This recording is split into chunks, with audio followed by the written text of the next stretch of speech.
surprised that this is really getting out of hand.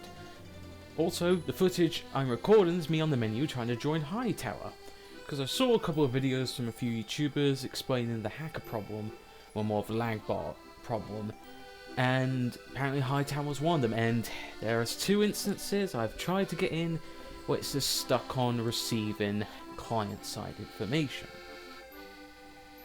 Lagbox. It is just horrible. Funny enough, as of recording this, I'm currently uploading a weapon challenge video. I had 3 matches of the Lagbox, and join in about the first 5 or maybe 10 seconds, they crash the server. And it's always the same username, Valve N. Yeah. And it's really irritating. I mean, I'm lucky that 2.4 wasn't really affected, but it's a lot of CPs and Hightower at this point that's being affected by this. Now, a lot of people have been saying Valve's not going to do anything about it, they don't care about the game, they basically don't give a shit. Let me remind people that the TF team will be put on Half-Life Alyx, because Half-Life Alyx was on all hands on deck. And people need to remember that the TF team is not exclusively the TF team. Some of their skills will need to be transferred to Half-Life Alyx, which would explain why we haven't gotten much content from the TF team, because they've been put on Half-Life Alyx, which we should all know that Valve run very differently. And yet again, TF2 is an old game, the code is spaghetti, it's not really in a good state, because when you have different people working on the game, it would explain why the TF team struggle. Now, I'm sure they are working on an update, and I'm sure they're going to try and figure something out, but we just don't know. Now, what doesn't help? Well, with the whole COVID-19 quarantine, these little script kiddies, these little assholes, have more time to, let's say, fuck about and ruin everyone's day. Now, it could be happening on CSGO, I don't really know, it could be not, but Team Fortress 2, it should not be happening. Now, I know some people are saying, what about the trust system? That's only for competitive, not for casual. Now, if they did add that for casual and competitive, it would help a lot. It would negate a lot of these problems, but the problem is that, yeah, we can deal with hackers, we can kick them, we can ban them. It's these Lagbox that are the major problem. And they're going to keep happening until Valve has a solution.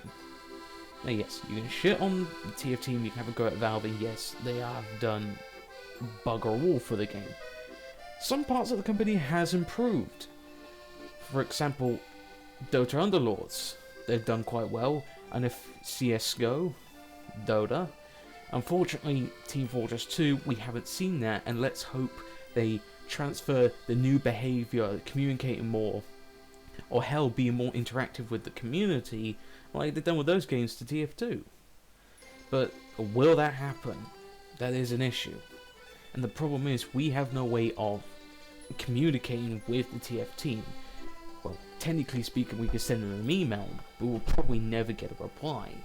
They'll get the email, and probably won't reply, because they'll be trying to find a solution. Now, would this be a short-term thing? I hope so, but with stuff like this, if this is happening, not just the casual game mode, but competitive as well, this is going to be a real issue, and it does need being solved right quick and fast. Now, yet again, this is obviously poor timing, obviously with the release of Half-Life Alyx, with the big ship type game that Valve were developing for a very long time. Let's just hope now that's all done and dusted, they're happy with it, they've fixed any little bugs, they'll send everyone, or at least a reasonable amount of people, to Team Fortress 2 to resolve this issue. Now, I'm going to ask a question.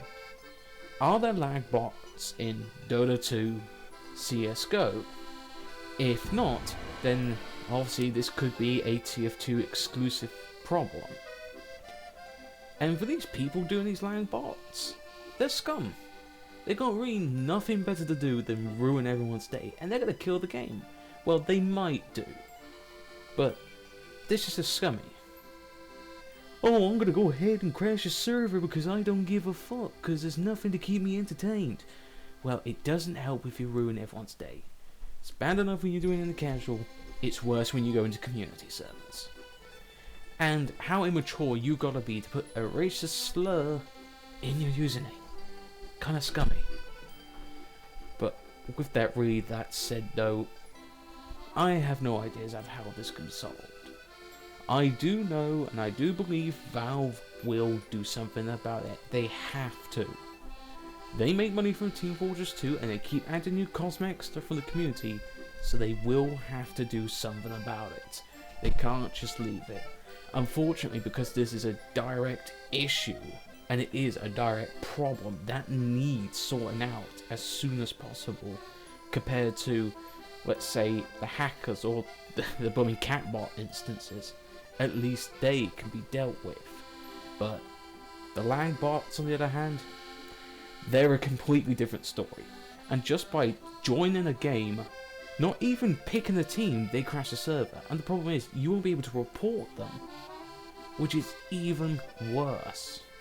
You can't report them in-game because they don't even join it. That's an issue. I love Team Fortress 2. You know, it's one of my favourite games I grew up with. Valve games. Maybe with Half-Life Alyx out and done, and their recent behaviour improvements in certain other games they own, maybe we can have that same hope for TF2. If not, well, it's gonna be a very few rough months. Just let's hope they're working on something. And they need to say something at least. Just a blog post. At least we know what they're doing. With that said, have a good day, folks.